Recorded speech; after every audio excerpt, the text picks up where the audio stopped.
Bienvenue à Math Infinité.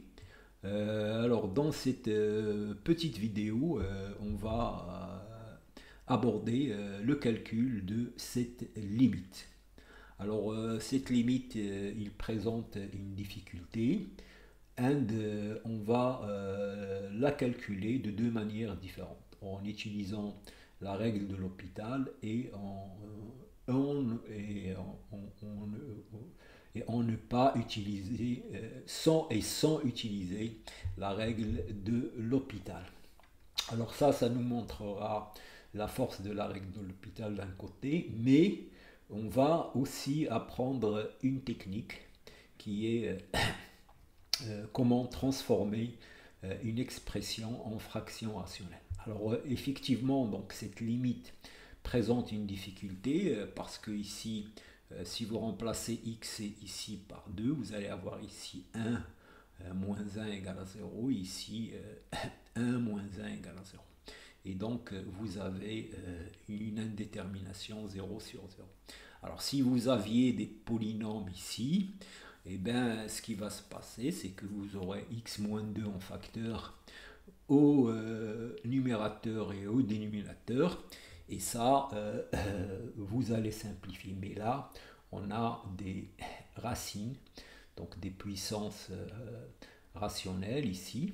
Et donc, il faut trouver le moyen de transformer ces deux quantités pour faire apparaître le x moins 2. Alors en fait, l'idée, c'est qu'on va transformer ces deux quantités en fractions rationnelles. Donc on va voir que en fait, on peut transformer une expression comme ça de la forme 1 sur p moins 1 sur q, on peut la transformer en une fraction rationnelle. Et c'est ça l'astuce et c'est ça la technique que si vous restez jusqu'à la fin, c'est ça la technique que vous allez apprendre. Alors l'idée générale repose sur cette formule, la formule de an moins pn qui est égale à a moins p, la somme de k égale à 0 jusqu'à n moins 1 à k pn moins k moins 1. Voilà, donc voilà, je vous donne cette indication. Bon, si vous voulez essayer de faire cette limite sans regarder la solution et revenir à la solution après. Donc l'idée c'est d'utiliser ça et plus explicitement on va l'utiliser pour 6, pour n égale à 6. Alors on va voir pourquoi on va choisir n égale à 6. Il y a une règle derrière choisir n égale à 6. Voilà, alors donc allons-y. Donc on va, comme je l'ai dit, on va transformer et le numérateur et le dénominateur en fractions rationnelles. Alors le numérateur, donc on l'écrit de la forme a de x moins p de x, où a de x c'est x moins 1 à la puissance 1 sur 6, et p de x c'est 3 moins x à la puissance 1 demi.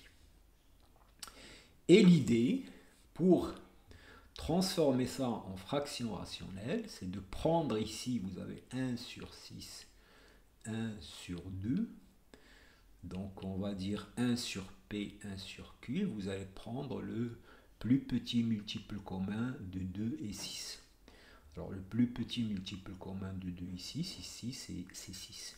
Donc, et on va faire a à la puissance 6, ax à la puissance 6, moins bx à la puissance 6. Voilà, et 6 c'est le plus petit multiple commun. Alors pourquoi le plus petit multiple commun? Parce qu'il va multiplier 6. Donc ici il y aura une simplification, donc on aura x moins 1, et ici il va multiplier 2, on aura une simplification, et on va avoir un polynôme ici. C'est ça l'idée. Donc on va avoir ce polynôme, donc je le calcule. Donc on calcule ce polynôme, on le développe. Donc ce polynôme, voilà, égal à ça. Donc j'ai montré que ax à la puissance 6 moins bx à la puissance 6 égale à ce polynôme. Voilà, et 6, c'est le plus petit multiple commun ici de 1 et 2. Et donc, qu'est-ce que j'ai montré? J'ai montré que Alors on a déjà une remarque, c'est que A2, P2 égale à 1.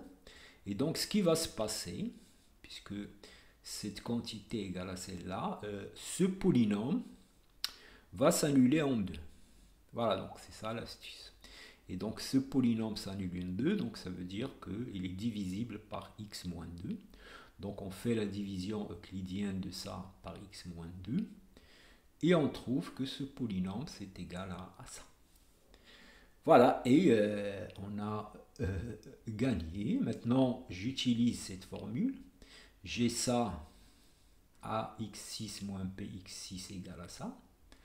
Donc, je vais avoir mon polynôme égale ma quantité ici, fois un autre polynôme ici. Et c'est ça l'astuce. Donc, voilà, donc ici c'est Q1. Et donc, j'ai trouvé que ax moins px, le numérateur, c'est le quotient de ce polynôme. Et là, ce qui est intéressant, c'est qu'il y a x moins 2 en facteur, divisé par q1 de x. Et donc, voilà, on a ce qu'on voulait. On a montré que ce numérateur est une fraction rationnelle. Et ce polynôme, bien qu'il est compliqué, Q1 de x, mais il ne nous intéresse pas puisqu'on va passer à la limite. Ce qui nous intéresse, c'est la valeur de Q1 en 2. Donc, puisque on a montré que A2 égale à 1 et P2 égale à 1, on va trouver que Q1 de 2 égale à 6. Et donc, voilà, alors on va faire la même chose pour le dénominateur. Donc là, on a ici un demi, ici un tiers, donc je l'écris comme ça. Je prends le plus petit multiple commun de 2 et 3.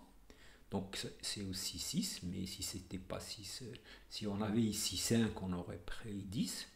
Donc voilà, et je calcule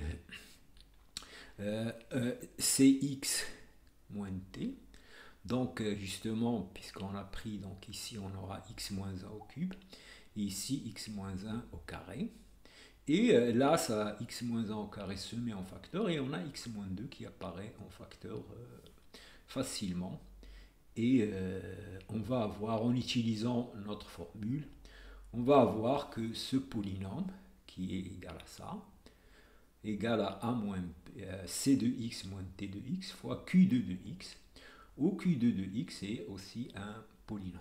Et donc, on va avoir que le dénominateur aussi est une fraction rationnelle.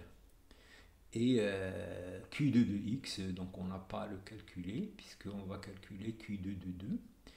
Et finalement, j'ai ma fraction. Voilà, donc je fais les deux divisions. Bon, il y a Q2 qui va monter ici, Q1 qui va être en bas, mais ici on se regroupe puisque ils sont tous égales en 2. Et là, voilà, on a le x moins 2 qui apparaît. Et on peut lever l'indétermination et avoir cette expression.